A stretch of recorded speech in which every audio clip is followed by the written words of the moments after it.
हो रही, जनता भटक जाती है। कोई खड़ा हो जाता है करके वो सोचती वही सच्चा है, और जो लगा हुआ है सालों से उस पर विश्वास नहीं करती। मान्यवर कांशीराम साहब का जो कारवा है ना, वो हम सबको मिलकर पूरा करना पड़ेगा। कि आप एक व्यक्ति आया और उसने मोछे पे थाव दिया, आप उधर चले गए। क्या कहा था, जैसे लोग होते वैसे नेता मिल जाते हैं, क्योंकि डेमोक्रेसी में जनता नेता को चुनती है, नेता थोड़ी जनता को चुनता है। जी, काशीराम साहब की कितनी कमी खल रही है यार, ऑक्सीजन के बगैर जिंदगी क्या होती है, इतनी कमी है बस।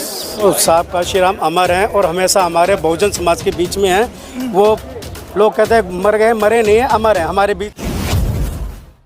दोस्तों, जय भीम, नमो बुद्धाय। मिलेंद्र गौतम मैं हूं। आज 12 रकाबगंज गुरुद्वारा रोड पे हूं, जहां पर काशीराम साहब का स्मारक बना हुआ है। बहुजन प्रेरणा केंद्र है ये, और यहां पर आज काशीराम साहब को 18वीं अर्धांजलि दी जाएगी। यहाँ पर उनको नमन किया जाएगा। मैं आपको बता दूं कि काशीराम साहब बहुजन समाज पार्टी के जनक थे, उनके संस्थापक थे, और आज 18वां यहाँ पर महापरिनिर्वाण उनका मनाया जा रहा है। और उनके समर्थक जो है और उनके चहीते लोग जो हैं और पार्टी के चाहने वाले लोग जो हैं वो यहाँ पर आप देख सकते हैं कि कतार में लगे हुए हैं उनको नमन करने के लिए, और लाइन से यहाँ पर सब लोग जाएंगे। यहाँ पर तकरीबन हज़ारों की तादाद में लोग यहाँ पर, सुबह 8 बजे का टाइम है इस टाइम, 8 बजे भी यहाँ पर लोग जो हैं वो बहुत ही पूरे तन मन धन से यहाँ पर आ चुके हैं, और कोई उम्र की सीमा नहीं है, हर तरीके के व्यक्ति यहाँ पर पहुँचा हुआ है। कुछ जानने की कोशिश करते हैं। सर, कहाँ से आए आप? न्यू अशोकनगर से। न्यू अशोकनगर से यहाँ पर कैसे पहुँचे? आप यहाँ पर किस लिए आए हैं? मैं सर मान्यवर साहब 18वें जो उनका महापरिनिर्वाण दिवस है जी, जो बहन जी आज मीटिंग ले रही हैं, जो हमें आज संबोधित करेंगी, उसको सुनने के लिए। जी, आप कहाँ से आए गौतम जी? हम आए हैं लोनी रोड, जो डीडीए फ्लैट हैं, जी, वहाँ से आए हुए हैं। क्या लगता है कि काशीराम साहब अभी और होते तो कुछ कारवा और ज़्यादा होता? हाँ, ये तो बेशक जरूर होता। अभी ये तो दुर्भाग्य की बात है हमारी, लेकिन बहन जी भी उनके पद चिन्हों पर चल रही हैं, कम नहीं है जी। हाँ, और ये अगर कुदरत ने चाहा तो हम जल्दी रिकवर करेंगे। आप क्या कहना चाहेंगे कि काशीराम साहब अगर और होते तो हम और कहाँ तक पहुँच पाते? खैर और होते तो नेचुरली ज़्यादा ही पहुँचते, लेकिन कोशिश कर रहे हैं उस कारवा को और आगे बढ़ाने के लिए। आप देख रहे हो अधिकतर ज़्यादातर ये रिटायरमेंट पर्सनल आदमी है जो अधिकतर आए, वो संख्या बढ़ती जा रही। तो शुक्र है कि और ज़्यादा बढ़ते ही रहेंगे और पार्टी का प्रोग्रेस होता रहेगा। कितनी कमी खल रही है काशीराम साहब की? देखिए, उनकी कमी को दूर तो नहीं किया जा सकता। बहुजन समाज को जगाने वाले, बहुजन समाज के सजग प्रहरी मान्यवर साहब काशीराम जी को आज हम श्रद्धांजलि देने आए हैं, और उनकी कमी को कोई पूरा नहीं कर सकता। ठीक है, मानने को बहन जी उनके काम को, जो काम है उनके अधूरे पूरे कर रही हैं, तो हम उनके साथ हैं। बिल्कुल साथ में। कैसा लग रहा है कि अगर काशीराम साहब अगर और होते, 18 साल उन्हें हो चुके हैं, यानी 18 साल उनको हो चुके हैं, क्या ऐसा लग रहा है कि अभी भी वो हमारे साथ नहीं है? नहीं, देखो, साहब काशीराम अमर हैं और हमेशा हमारे बहुजन समाज के बीच में हैं। वो लोग कहते हैं मर गए, मरे नहीं है, अमर है हमारे बीच में। यदि साहब काशीराम हमारे बीच में अभी होते तो आज हमारा देश का पीएम होता। बस ये कमी है हमारे अंदर कि हमें खल रही है कि साहब काशीराम यदि कुछ वर्ष और जीवित होते और हमारे बीच में होते, हमारे समाज के बीच में होते, तो आज देश का पीएम हमारा अपना होता। बिल्कुल, पीएम अपना होता। कुछ और लोग भी हैं, उनसे भी जानने की कोशिश करते हैं अंदर की तरफ, क्योंकि भीड़ बहुत हो रही है और यहाँ पर लाइन जो है वो दबा के लगी हुई है। सर, जय भीम। सर, क्या कमी खल रही है काशीराम साहब की आज? क्या कहूँ भाई, वो अगर हमारे साथ होते तो आज भीड़ का माहौल, लोगों का जज्बा अलग से दिखाई देता, जो कि नहीं दिखाई दे रहा इस समय। साहब नहीं है हमारे बीच में, तो वो जो जज्बा और जो सैलाब दिखाई देता था वो नहीं दिखाई दे रहा। जी। कुछ और लोग भी हैं, उनसे भी बात करते हैं। प्रोफेसर विवेक कुमार जी यहाँ पर आए हुए हैं और स्टूडेंट के साथ मिलते हैं वो ज़्यादातर। सर, काशीराम साहब की कितनी कमी खल रही है? यार, ऑक्सीजन के बगैर जिंदगी क्या होती है, इतनी कमी है बस। कि आप एक व्यक्ति आया और उसने मोछे पे थाव दिया, आप उधर चले गए। थोड़ी देर बाद आया, उसने किसने बात।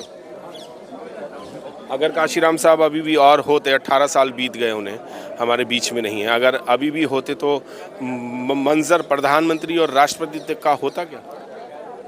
देखिए, ये तो वही है कि कयास तो लगाया नहीं जा सकता, ये तो प्रैक्टिकल पॉलिटिक्स है और प्रैक्टिकल पॉलिटिक्स में जो होता है वही दिखाई पड़ता है, तो कयास कैसे लगाया जाए। और मुझे लगता है कि वो दुखी होते हैं जनता से, क्योंकि जनता तैयार नहीं हो रही, जनता भटक जाती है।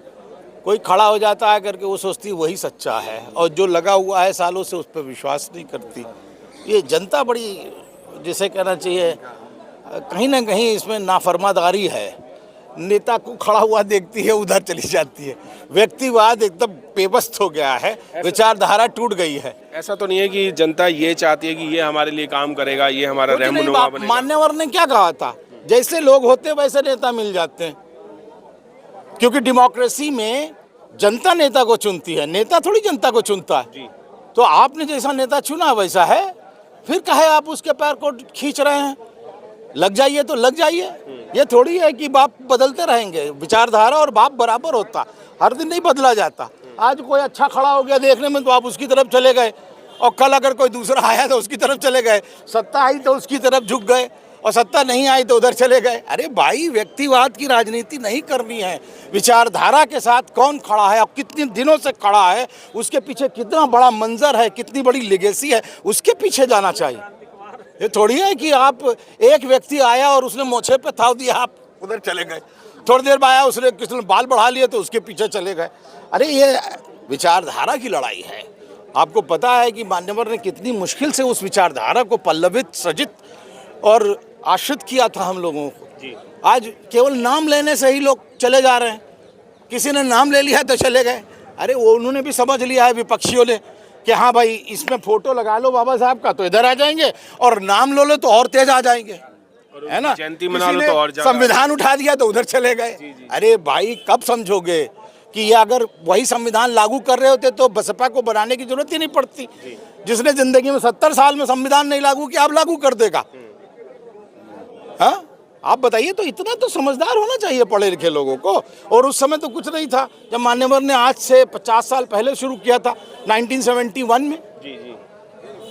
तो अब क्या लगता है कि जो 18 साल बीते हैं उसमें कितनी प्रोग्रेस हुई है? अभी मुझे तो लगता है कि काशीराम साहब के बाद प्रोग्रेस नहीं हो पाई। नहीं, मुझे लगता है कि बहुत प्रोग्रेस हुई। आज अखिल भारतीय स्तर पर देखिए, मान्यवर का जो लोग जो है परिनिर्वाण दिवस मना रहे हैं। पहले क्या पर सीटें तो नहीं आ रही, काशीराम साहब तो अमर हो गए। आंदोलन और राजनीति दो अलग अलग बातें हैं। राजनीति जो है 2 सीट वाली कभी सरकार में आ सकती है, कोई जरूरी नहीं है कि राजनीति उसकी कामयाब दिखे। लेकिन आंदोलन अगर जिंदा है, विचारधारा जिंदा है, अम्बेडकरवाद जिंदा है, तो राजनीति हमेशा कामयाब हो जाएगी। वो क्या कहा करते थे मान्यवर काशीराम, कि हमने महाराष्ट्र में क्या सीखा, अम्बेडकरी विचारधारा चांगली आहे पर सफल हो शकत नाही। लेकिन कैसे नहीं सफल हो सकती, इसको बताना जरूरी है। और मुझे लगता है वही काम किया जा रहा है, और इसीलिए लोग यहाँ इकट्ठा है। देखिए, सब पीएचडी वाले लोग इकट्ठा है यहाँ पर। आज से पहले तो नहीं आए थे ये लोग, कैसे आ गए? तो इसलिए कहीं ना कहीं इनके अंदर चेतना है, और वो चेतना इसीलिए आई है कि हमारा आंदोलन अब 50 वर्ष पुराना हो गया है। इसी में जीना यहाँ, मरना यहाँ, इसके सिवा जाना कहाँ। बिल्कुल, जीना यहाँ मरना यहाँ, इसके सिवा जाना कहाँ। भी बहुजन समाज पार्टी जो है वो एक मिशन है, और मिशन को लेकर के काशीराम साहब चले थे, और उनके बाद अब बहन कुमारी मायावती जी भी चल रही है। यहाँ पर बौद्ध भिक्षु भी आए हुए हैं। मैं उनसे भी जानना, वंदाई मनते जी, कितनी कमी खल रही है काशीराम साहब की? जी, काशीराम साहब की कितनी कमी खल रही है? अब वो हमारे बीच में नहीं है तो क्या महसूस हो रहा है? महसूस ये है कि दादा साहब कांशीराम जी ने ये कहते थे, हम ज़्यादा से ज़्यादा कार्यकर्ता रह के काम करना है। समाज को ज़्यादा से ज़्यादा कार्यकर्ता चाहिए। ज़मीनी लेवल पे काम करते रहना चाहिए। कोई किसी का भी आशा नहीं देखना है, बस समाज को उद्धार के लिए काम करते रहना चाहिए। बिल्कुल, समाज के उद्धार के लिए काम करना चाहिए। महिलाएं भी कुछ हैं। अनामिका जी, आपसे भी जानना चाहूँगा। अभी भंते जी कह रहे थे इस कारवा को बढ़ाना चाहिए, जोड़ना चाहिए, तो कितना हम लोग अपने समाज को जोड़ पाए भी हैं कि नहीं? सबसे पहले मैं आज काशीराम जी के 18वें महापरिनिर्वाण दिवस के इस पे नमन करती हूँ।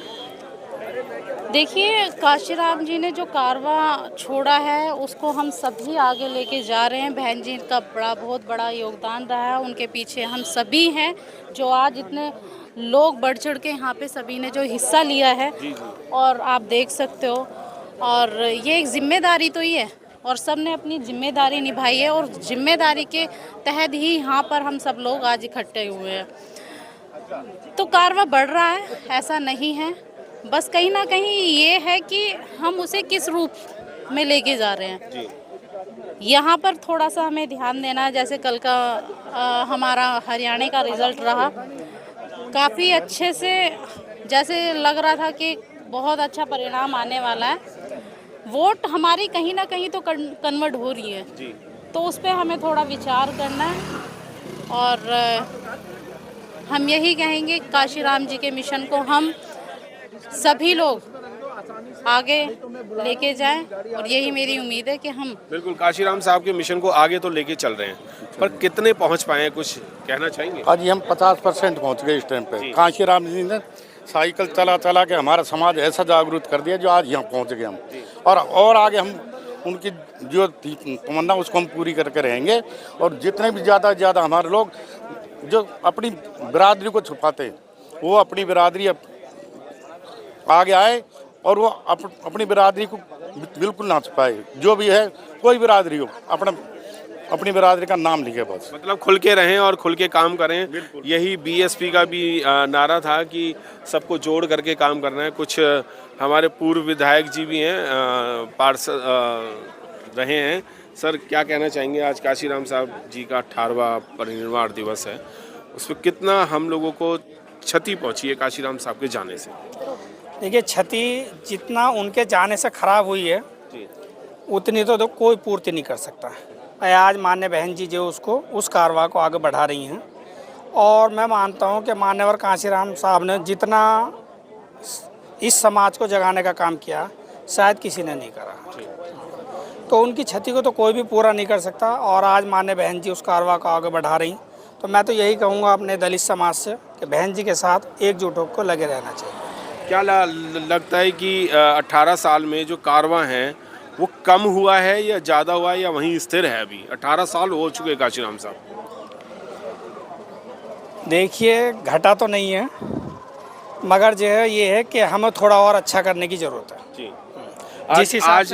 आज मान्य बहन जी यहाँ पर आ रही हैं 12 रकाबगंज गुरुद्वारा रोड पर। लोगों को संबोधित शायद यहाँ पर आज वो पहली बार करेंगी काशीराम साहब के परिनिर्वाण पे। उसमें कुछ अलग, कुछ देशवासियों के लिए या बहुजन समाज के लिए कुछ अलग संदेश होने की भी आशंका है शायद। अब ये तो मान्य बहन जी बता सकते, हम लोग कैसे बता सकते हैं? बहन जी जैसा बताएंगी वैसे जो होगा। जी, बहुत बहुत धन्यवाद। कुछ और लोग भी हैं, उनसे भी जानने की कोशिश करते हैं। युवा नेता हैं आशीष जी। आशीष जी, क्या कहना चाहेंगे काशीराम साहब जी के परिनिर्वाण दिवस पे, क्योंकि वो अब हमारे बीच में नहीं है, कितनी कमी खल गई है? देखिए, मान्यवर कांशीराम साहब की कमी तो कोई पूरी नहीं कर सकता, लेकिन मान्यवर कांशीराम साहब का जो कारवां है ना, वो हम सबको मिलकर पूरा करना पड़ेगा। जो काशीराम साहब का सपना था कि भाई मेरे दलित समाज के लोग, शोषित समाज के लोग, वंचित समाज के लोग इस देश के हुक्मरान बने, वो हम सबको काशीराम साहब का सपना पूरा करना पड़ेगा। वही हम हुक्मरान बन के ही उनको सच्ची श्रद्धांजलि दे सकते हैं। बिल्कुल, हुक्मरान बन के ही हम काशीराम साहब को श्रद्धांजलि दे सकते हैं। आगे और लोगों से भी बात करते हैं। जय भीम।